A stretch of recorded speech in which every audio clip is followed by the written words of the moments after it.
अस्सलामुअलैकुम। SMTV global के साथ मैं हूं आमना अनफाल। सबसे पहले news headlines.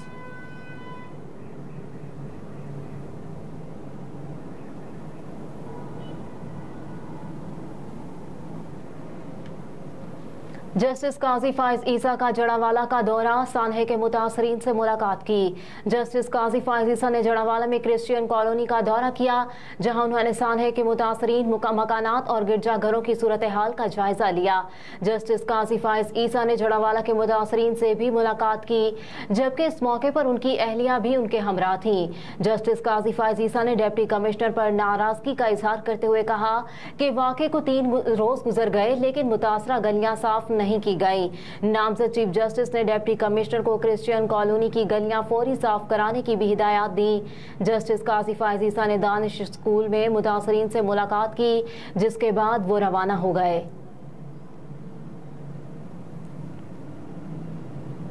Lahore bar association ने मातहत अदालतों में पुलिस का दाखिला बंद कर दिया। लाहौर बार एसोसिएशन की जानिब से किसी भी अदालत में पुलिस मुल्जिमान को जाने नहीं दिया जा रहा। पुलिस मुलाजमीन के साथ साथ साइलियन को भी रोक लिया गया।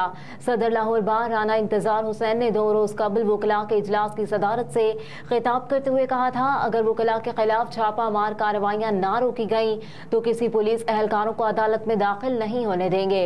राना इंतजार हुसैन ने IG पंजाब से मुतालबा किया था कि वकला के खिलाफ कार्रवाइयां फिलफौर रोकी जाएं और पुलिस को वकला के घरों पर छापे और उन्हें हिरासत करने से रोका जाए। सदर के दस्तखत के बाद ऑफिशियल सीक्रेट तरमीमी बिल और आर्मी एक्ट तरमीमी बिल कानून बन गया। गुज़िश्ता कौमी असम्बली ने मुद्दत खत्म होने से पहले ऑफिशियल सीक्रेट एक्ट की मंजूरी दी थी। सेनेट में ऑफिशियल सीक्रेट एक्ट तरमीमी बिल पेश किया गया तो अपोजिशन के साथ हुकूमती इत्तेहादी भी बरहम हो गए थे और पीपल्स पार्टी के रजा रबानी ने कई बिलों की कॉपियां फाड़ दी थी। PTI, Jamaat Islami, MQM Pakistan, national party और PK मैप बशमूल के अलावा मुस्लिम लीग नून के डॉक्टर अफनानुल्लाह समेत कई सेनेटर्स ने बिल के खिलाफ एहतजाज किया था, जिस पर चेयरमैन सेनेट ने अरकान के एहतजाज पर बिल कायमा कमेटी के सुपुर्द कर दिया था। जड़ावाला में गिरजाघरों को मुकम्मल तहफ़्फ़ुज़ दिया जाएगा। पंजाब पुलिस के सरबराह डॉक्टर उस्मान अनवर ने जड़ावाला का दौरा किया, जहां उन्होंने मुतासरा क्रिश्चियन कॉलोनी और दीगर मकामात का जायजा लिया। इस मौके पर IG पंजाब ने कहा कि इतवार को जड़ावाला में सर्विसेज होंगी और गिरजाघरों को मुकम्मल तहफ़्फ़ुज़ दिया जाएगा। वापसी का सफ़र शुरू हो चुका है। मुतासरा अफराद पहले से बेहतर घरों में वापस जाएंगे। मजीद कहा कि जलाओ गिराव करने वालों की वीडियोज़ और तस्वीर है, जिस पर हर पहलू से तफ्तीश होगी। किसी बेगुनाह को सजा नहीं मिलेगी और ना ही किसी को बगैर वजह सुलाखों के पीछे रखा जाएगा। IG पंजाब ने कहा कि मरकजी मुल्जिमान की तफ्तीश से दूध का दूध और पानी का पानी हो जाएगा। इस वक्त ईसाई, हिंदू, मुसलमान और सिख बनकर नहीं बल्कि पाकिस्तान बनकर सोचें। मुस्लिम अक्सरियत की पाकिस्तानियत पर अजारादारी नहीं, ख्वाजा आसिफ का जड़ावाला वाक़े पर रद्द-ए-अमल। मुस्लिम लीग नून के रहनुमा और साबिक वज़ीर दिफा ख्वाजा आसिफ ने कहा कि मुस्लिम अक्सरियत की पाकिस्तानियत पर अजारादारी नहीं, इस अजारादारी के दावेदार गैर मुस्लिम पाकिस्तानियों से वतन की मोहब्बत का हक भी छीन रहे हैं। सोशल मीडिया की साइट ट्विटर पर अपने बयान में ख्वाजा आसिफ ने लिखा कि सियासी मकासद और हुक्मरान को तोल देने के लिए मजहबी जनून का इस्तेमाल मामूल बन गया है। मजीद कहा कि गैर मुस्लिम पाकिस्तानियों को सीने से लगाएं और बराबरी का हक दें।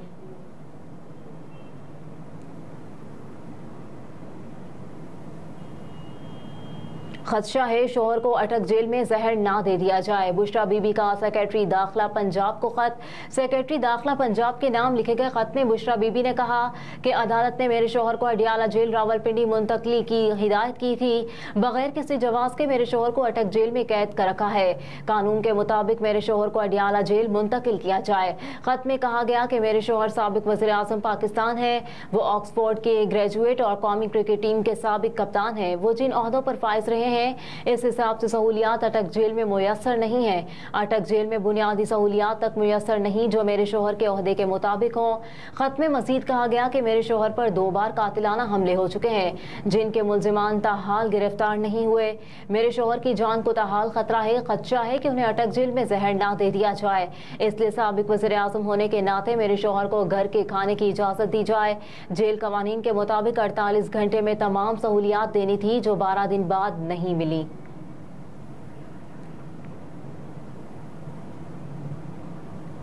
इमरान खान कहते थे वो फौज के खिलाफ इनकलाब लाना चाहते हैं। पीटीआई पार्लियामेंटेरियंस के सरबराह परवेज खटक कहते हैं कि मेरे साथ उस वक्त 35 से 40 इलेक्टेबल्स हैं और भी लोग राब्ते में हैं, लेकिन मैंने कई शमूलियतें रोकी हुई हैं। कहा कि इलेक्टेबल्स के अपने वोट होते हैं। चेयरमैन पीटीआई को इंतखाबात में लगभग आ जाएगा।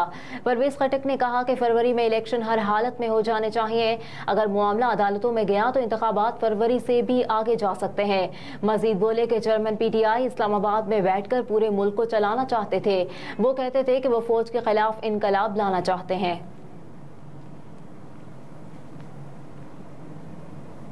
गुजरात स्टेशन पर जाफर एक्सप्रेस के अमले से मनशियात बरामद। तर्जुमान एएनएफ के मुताबिक ट्रेन के जरिए मनशियात स्मगलिंग की इंटेलिजेंस इत्तलात मौसूल हुई थी, जिसके नतीजे में मनसूबाबंदी से रावलपिंडी, पेशावर, लाहौर, कराची और कोयटा समेत तमाम बड़े जंक्शंस पर ट्रेनों पर चेक किया गया।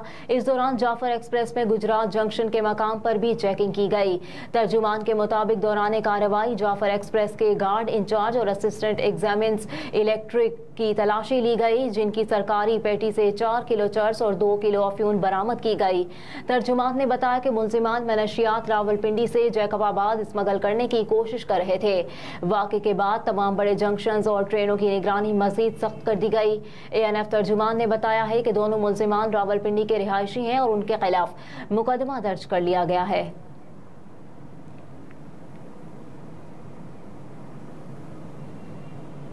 स्वीडिश हुकूमत का कुरान पाक की तौहीन रोकने के लिए कानूनी इम्कानात पर गौर। गैर मुल्की मीडिया के मुताबिक गुज़िश्ता रोज़ कुरान पाक की बेहुरमती का एक और वाक़या रिपोर्ट हुआ। मीडिया रिपोर्ट्स के मुताबिक नेदरलैंड्स में इंतहाई दाएं बाजू ग्रुप के मुजाहरे में कुरान पाक की बेहुरमती की गई और ये वाक़या दी हैग में तुर्क सिफारत खाने के बाहर पेश आया। मीडिया की रिपोर्ट्स के मुताबिक इस वाक़े पर मुतादिद अफराद ने एहतजाज और पथराव भी किया, जिस पर पुलिस ने सूरत हाल पर काबू पाया। डच हुकूमत ने मजम्मत करते हुए कहा कि हमारे पास मुजाहिरीन को रोकने का कोई इख्तियार नहीं। तहम मुल्की सूरत हाल को देखते हुए स्वीडिश हुकूमत ने कुरान पाक की तौहीन रोकने के लिए कानूनी इम्कानात पर गौर करना शुरू कर दिया है।